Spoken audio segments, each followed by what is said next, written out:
கிருபையினால் மீட்டெடுக்கப்பட்டவர்கள் எதிலே நடக்க வேண்டும் என்கிற பாதையையும் எப்படி நடக்க வேண்டும் என்கிற போதனையையும் அவர் தந்து நிர்ணயித்து நடத்துகிறார். ஹல்லேலூயா. நம்ம பல நேரத்தில் நம்முடைய புலம்பல் நம்முடைய வழியிலே நாம் தெரிந்து கொள்ளுகிற பாதையிலே அவரை துணைக்கு அழைக்கிறோம். நாம் ஒரு பாதையை தெரிந்தெடுத்து அதிலே அவரை ஹெல்ப்பு கூப்பிடுறோம். ஜெபித்து தான் ஜெபிக்கிறோம். எல்லாம் நாம் ஒரு வாழ்க்கையை நாம் ஒரு பாதையை தெரிந்தெடுத்து ஆண்டவரை தயவு செய்து வாங்கன்னு கூப்பிடுறோம். மற்றவர்களுக்கு மீட்கப்பட்டவர்களுக்கு வித்தியாசம் உண்டு. மீட்கப்பட்டவர்கள் எகிப்திலிருந்து வெளியே வந்துட்டாங்க. வெளியே வந்ததும் பெலிஸ்தியர் தேச வழியாய் போகிறது ரொம்ப சமீபமாக இருந்தது. எப்பவுமே எந்த ஒரு காரியனாலுமே நமக்கு எது ஈஸியாக செயல்பட முடியுமோ, ஈஸியாக நம்ம ரீச் ஆக முடியுமோ அந்த பாதை நானும் சரி யாரும் சரி அதை தான் நம்ம தெரிந்தெடுப்போம். அப்போ ஒரு பாதை இருக்கிறது, ஈஸியாக போயிடலாம். அது பெரிய வழி. பெலிஸ்தியர் தேச வழியாக போகிற பாதை ரொம்ப பெரிய பாதை. ஒரு பிரச்சனை தெரியல, அழகா போயிடலாம். அப்படி இருக்கும்போது தேவன் என்ன செய்கிறார்? அப்படி நடத்தாமல் அவர்களை சுற்றி நடக்க பண்ணினாராம். அந்த வேர்டு தான் ரொம்ப, இதை விட ஒரு ஈஸியான வேலை நடத்தினா சந்தோஷமா இருக்கும். ஆனா அப்படி அல்ல, அவர்களை சுற்றி நடக்க பண்ணினார்.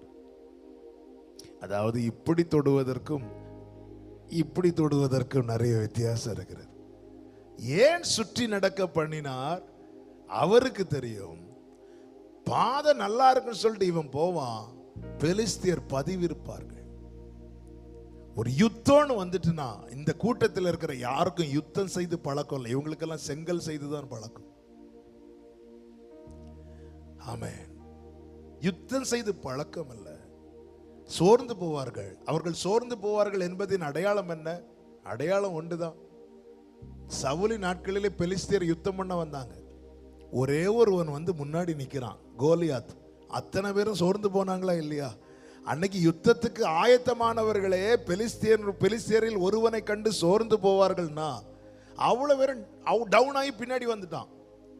அன்னைக்கு சவுலின் தலைமையில யுத்தத்துக்கு ரெடியானதுக்கு அப்புறமே பெலிஸ்தியர்களில் ஒருவனை கண்டு சோர்ந்து போய் உட்கார்ந்து இருக்கிறாங்க. அப்படின்னா இப்பொழுது இந்த கூட்டத்தில் யுத்தம் பண்ண ஒருவருக்கும் தெரியாது. அப்படி இருக்க இவங்க அத்தனை பேரும் சோர்ந்து போய் எங்க தான் போய் தஞ்சம் அடைவார்கள்னா திரும்பி எகிப்துக்கு தான் போவாங்க. நம்முடைய நிலை நமக்கு தெரிந்தது கொஞ்சம், நம்மை நடத்துகிறவருக்கு தெரிந்தது அதிகம். நம்முடைய நிலை நமக்கு தெரிந்தது கொஞ்சம், நமக்கு தெரிந்தது கொஞ்சம். அந்த கொஞ்சத்தை வச்சு நிறைய காரியத்தை கேட்கிறோம். நிறைய இப்படி செய்யுங்க, எனக்கு அப்படி செய்யுங்க, எப்படியாவது இதை தாங்க, இதை தந்தா நீ ஹேண்டில் பண்ணிருவியா? அது தெரியாது. ஆண்டவரை எப்படி? எனவே தான் நீதிமொழிகள் 30 ஒரு அழகான ஜெபம் இருக்கிறது. தரித்திரத்தையும் ஐஸ்வர்யத்தையும் எனக்கு கொடாதிரும். எனக்கு தரித்திரத்தையும் தரக்கூடாது, ஐஸ்வர்யத்தையும் தரக்கூடாது.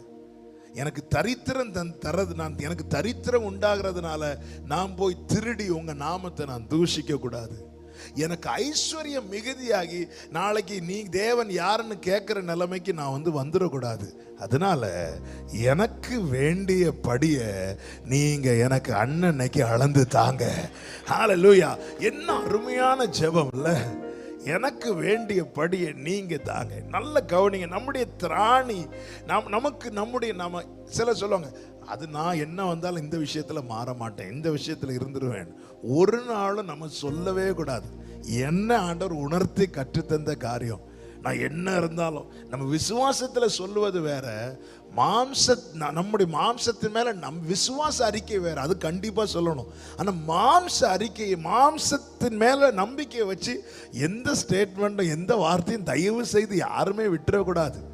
ஏன்னா இந்த மாம்சம் புல்லை போல ஒரு காத்தடிச்சா பொசுக்குன்னு காய்ந்து போயிடும்.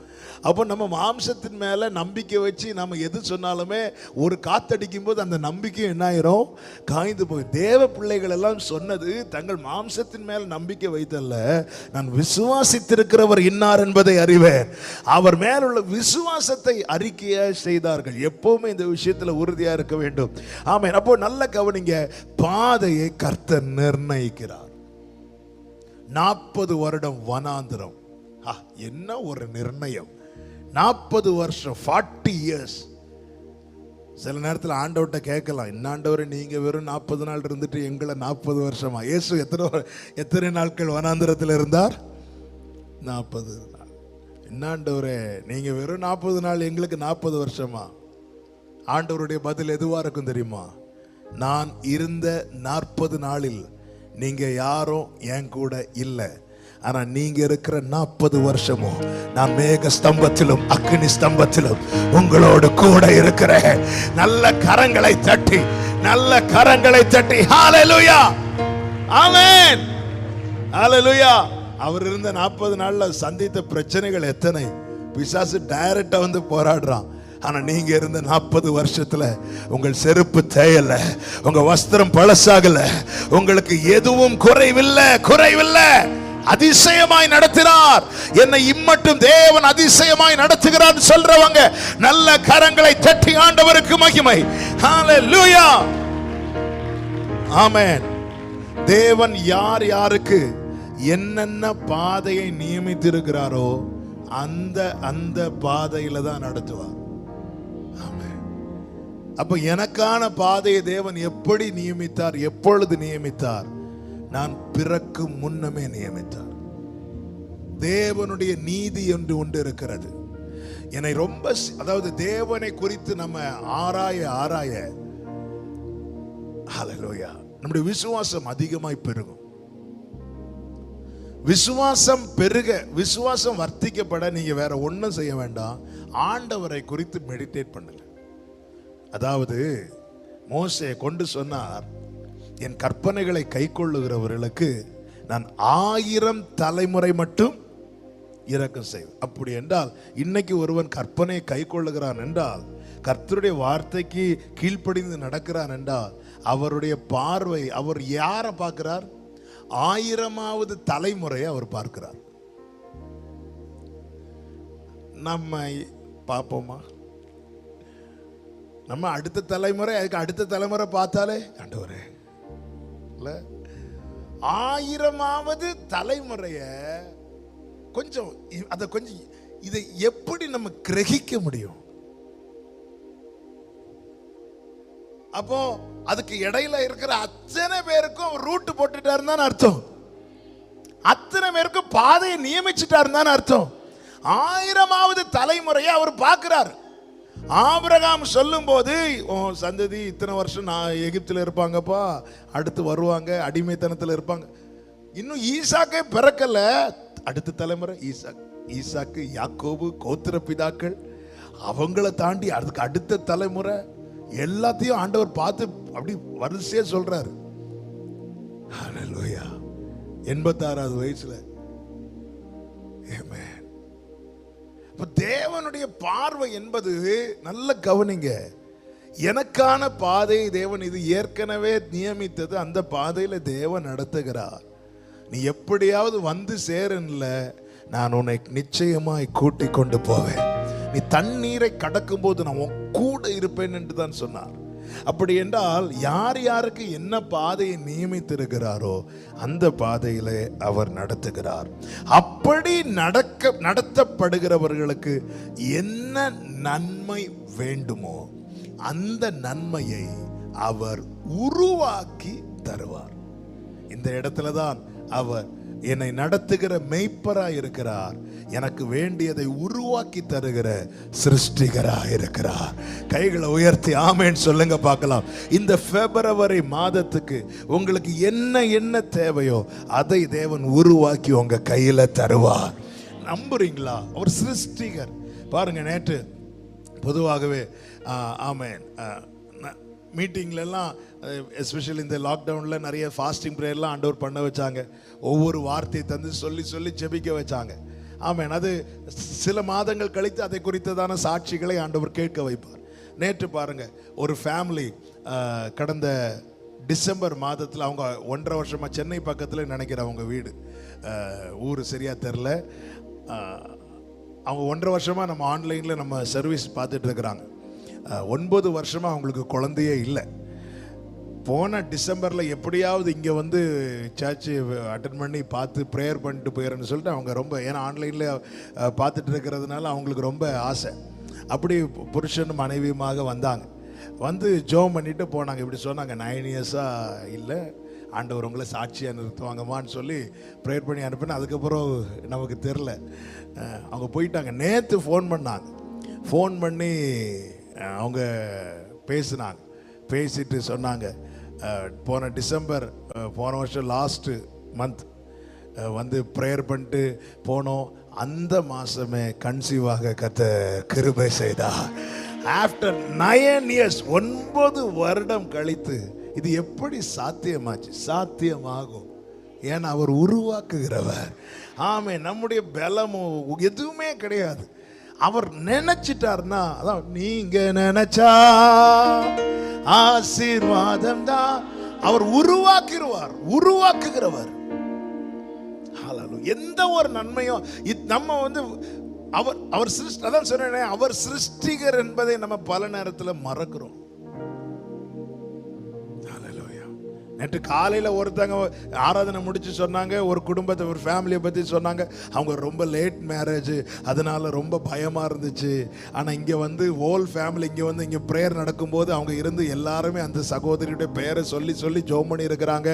ஆண்டவர் மிகுந்த கிருபையினால் அந்த சகோதரியும் கன்சீவாக கர்த்தர் கிருபை செய்திருக்கிறார். நேற்று வந்து சந்தோஷமாக சாட்சி சொன்னாங்க. நல்ல கவனமாக கேளுங்க. இதுங்கே தான் நம்முடைய நம்பிக்கை எங்கே இருக்குன்னா, அவர் சிருஷ்டிகர் என்பதை நம்ம மறக்கக்கூடாது. சிருஷ்டிகர், வேண்டிய நன்மையை அவர் உருவாக்கி தருவார். என்ன மோசே மூலமா ஜனங்களை நடத்தும் போது எப்படி பார்ப்பாங்க? என்ன ஒரே பாறையா இருக்கு, தண்ணியே இல்லை. வனாந்திரத்துல நம்ம பாறையை விரும்புவோமா, தண்ணியை விரும்புவோமா? தண்ணியை தான் வரும். என்ன ஒரே பாறையா இருக்கு, தண்ணி இல்லை. இன்னாண்டவர் என் வாழ்க்கையில் இப்படி ஒரு பாறையை கொண்டு வச்சுட்டீங்க, இப்படி ஒரு கல்லை கொண்டு வச்சிட்டீங்களே ஆண்டவரே, இப்படி ஒரு தடையை கொண்டு வச்சிட்டீங்களே ஆண்டவரே. நீ கர்த்தரால் நடத்தப்படுவாயானால் உனக்கு ஒரு நற்செய்தி, அதற்குள்ளே உனக்கான நன்மையை ஆண்டவர் சுரக்க பண்ணி வேளை வரும்போது கண்மலையை பிளந்து அந்த நன்மை உன்னிடத்தில் ஓடி வரும்படி செய்வார். நம்புகிறவர்கள் நல்ல கரங்களை தட்டி ஆமென் என்று சொல்லி ஹalleluya. எல் ஷடாய், சர்வ வல்லவரே, எல்லாம் செய்பவரே, உடரமா ஷேகபதரா, இல்லாதவைகளை இருக்கின்றதா.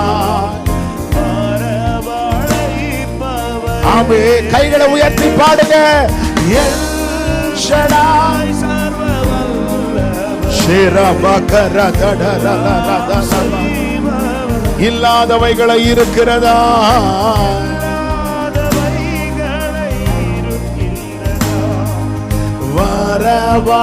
வரவழைப்பவரே,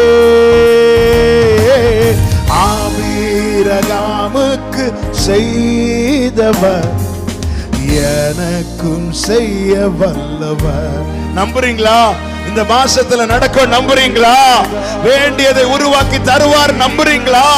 கர்த்தரால் நடத்தப்படுகிற சபையே, கர்த்தர் உனக்கு வேண்டியதை உருவாக்கி தருவார்.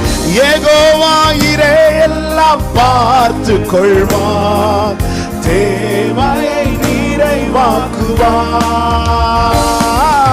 கண்ணீரை ஓ ஜீசஸ் ஏற்றதாய் பலன் தருவார். சொல்லுங்க, யெகோவாயிரே,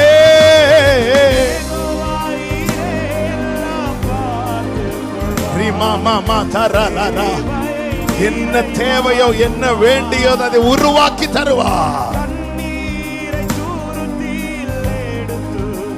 ஹல்லேலூயா, ஆமென். நன்னாளை கழிப்பாய் மாற்றினவர், என்னையும் மாற்றிடுவார். அந்நாளை